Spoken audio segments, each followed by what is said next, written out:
So again, maayong adlaw sa mga lodi na to na sa atong mga followers dira. So mo react lang ko ani ng post ko. So not to brag kaning post, but to clarify lang.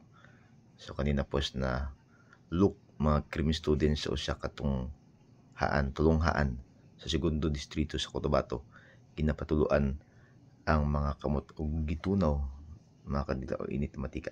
Pero kanang sa pag-post niya ani is init na mantika. So for the information of kaning nag-post, wala man siya nag-research siguro. So in our curriculum, may subject or my course kami na forensic chemistry.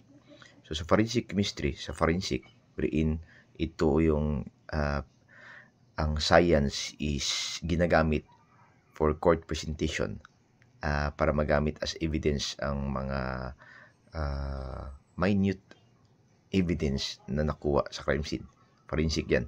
So sa forensic science namin, sa forensic chemistry, may tinatawag kaming paraffin test.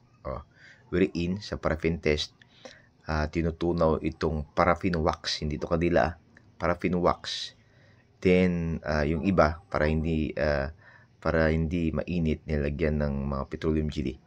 So ang purpose nito na mainit siya kasi during the course of firing, pag ikaw ay bumaril or yung suspect ay nagbaril, so may mga gunpowder residue na hindi pa nasunog dyan. Tinatawag itong unborn gunpowder.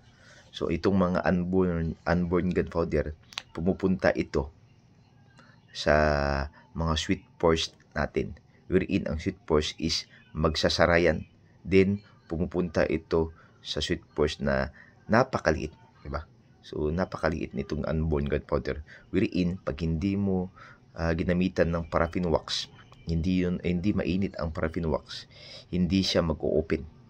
So ang purpose ng paraffin wax na pinapainit is para mag-open ang pores, itong sweet pores. Then mupilit or dumikit yung paraffin yung unborn gunpowder sa paraffin wax. Then nilalagyan namin yan ng chemical wherein lumalabas ang color ng unborn gunpowder para ma-prove namin, di ba, in our examination na nagpabutugi siya or kinabdit niya yung baril. Kasi diyan magre-remain ang yung unborn gunpowder. Tracing evidence yan. So it is not admissible in court, but it will aid in investigation. Ito yung ginawa ng crime dyan. Hindi yan part of hazing because one of the activity yan na ginagawa talaga ng crime to prove na itong paraffin is effective in examination or kunin yung unborn gunpowder sa kamay ng tao na nagbaril. O yan ito yung ginawa ng crime. So as a conclusion, siguro pag bigay tayo ng mga news and information sa social media, so we should conduct research.